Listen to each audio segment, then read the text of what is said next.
Hello, my name is Mike. Welcome to the channel. Let's go talk about a Lamborghini.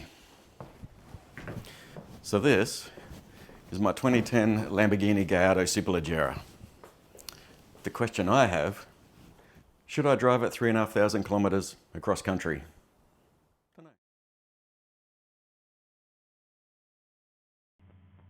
Cold start.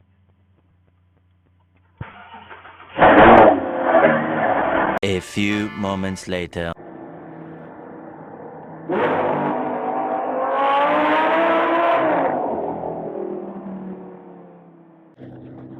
So while it's nice and quiet, you know the specs. V10, 5.2 litre, screams to, no it doesn't actually scream, it barks to 8,500 RPM. Yeah, the V10s of the LFA, the Carrera GT, they scream. The way Lamborghini's done it, she barks. She absolutely barks. It's glorious. 570 horsepower, all-wheel drive. So some of the pros have taken this across country. It's obviously going to just be the experience of it. How phenomenal would it be driving a Lamborghini across country, potentially around the country, going through all these little country towns who would potentially never have seen a supercar in real life before. It would blow their minds. So that's definitely one of the pros. You'd get around the country faster than you'd expect, I imagine. But what are the cons? Well, there's actually a few, unfortunately. So normal Superleggera is about 20 mil lower than a standard Gallardo. This is on lowered springs, so it's even lower than a normal Superleggera. So we're probably talking about 15 mil lower than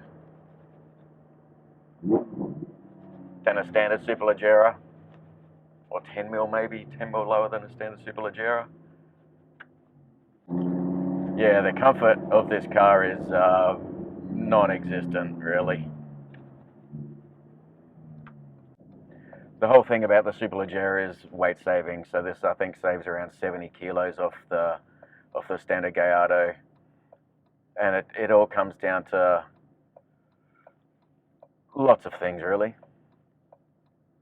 The windscreen's 30% thinner, side windows are thinner, the side sort of quarter rear windows are Plexan, which is like a plastic. The engine cover unfortunately is not glass. She's a Plexan as well, so the type of weight that you'd be able to actually put on that is probably minuscule. I think that's going to be one of my main issues. These seats are a fixed carbon bucket seat, so they go backward and forward, but they don't recline at all. So after about 2 to 3 hours, they're freaking uncomfortable as, and you feel every bump. I don't know if you can see that coming through the camera, but this thing picks up every bump. Tram lines are against every bit on the road. These shoulder bolsters, they really, really hug you tight. So, you know, even just trying to get comfy for a long journey, as you'd normally do, you're going to move around on a long journey. You're going to be stuck sitting, 3, 4 hours, 5 hours driving. You want to be able to move around, and this one you can't. The pedal box, so where your accelerator on a right-hand drive car, being in Australia, where your accelerator would normally be, that's where my front wheel is. So you're sort of, as most Lamborghinis, you're sitting sort of skew-if. It's a chiropractor's dream. You end up trying to left brake just to straighten yourself up a little bit. There's no cruise control. So on a long drive across country, you are going to be accelerating the whole time. This whole interior, sort of around the driver, is all carbon fiber. So you can't even put your arm up just to relax a little bit, because your elbow after 10 minutes is really sore against this hard carbon fiber. It's the same thing for the center console. And yeah, you could put a pillow here and rest your arm on the pillow, I guess. That would certainly work. But it's all hard carbon fiber. Your knee against the center console. Actually, that's Alcantara, but it's still hard. Fuel economy actually wouldn't be that bad. This thing, I don't know the stats off the top of my head. But when you're on a long drive, the fuel economy isn't actually bad. If you're, wringing the guts out of it and third gear, 6, 7, 8,000 RPM, yeah, she starts drinking. But it would really change the trip. So you take a Lamborghini across Australia, across the country, you're having to camp, you're potentially having to camp. Where am I going to put a tent? The roof box. I would contemplate putting a roof box on, but I don't think the engine cover is going to hold the weight, being a plastic engine cover, plastic and carbon fiber, but I just don't think it'd hold the weight of a roof box. One of my biggest issues is actually insurance. So the trip I'm thinking about is going to be roughly under 4,000 Ks to get to Perth. 4,000 Ks to get back if I just go to Perth and come back.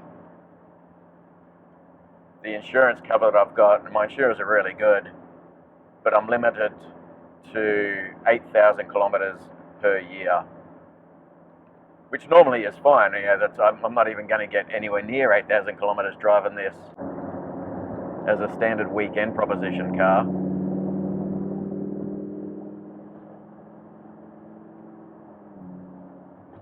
But yeah, driving cross country, I would pretty quickly run out of insurance cover. And that's not something you want to have happen. It's funny though, you actually forget you're driving a Lamborghini apart from the sound and all that sort of stuff and the uncomfortability, but you do just forget that you're driving a Lamborghini or what you're driving. And I guess it happens to every supercar owner. You forget until you look out the window and people are staring, or you'll notice cars in front when they see you coming up behind. They'll start swerving because they're looking in their mirrors and they're swerving all over the place. So it's actually pretty funny. It's actually a pretty good reminder occasionally that you're in something special. So should I go into why I bought a Lamborghini?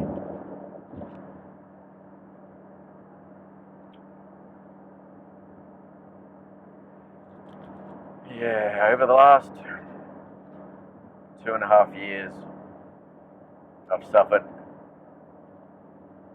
how do I describe it? A horrific amount of loss. I think part of this trip is to work through some of the grief that I'm stuck in. I've been diagnosed with complicated grief, they call it.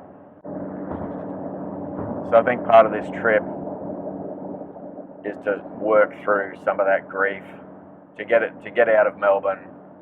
Heaps of memories here, and I will get into some of the details later, because that's why I'm doing this road trip, to try and work through some of this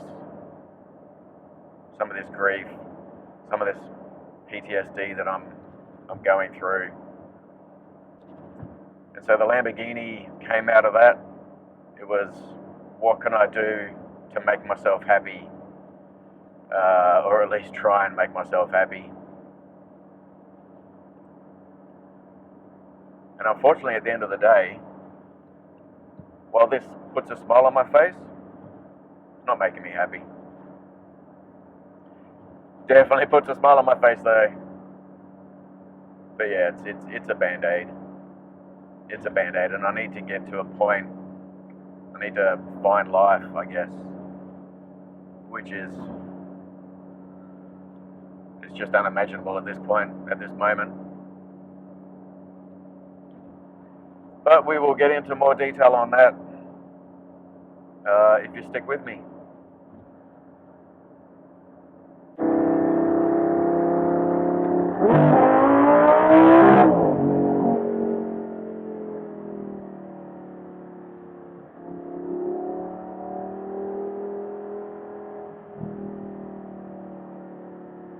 Big ass speed bumper right here. Oh.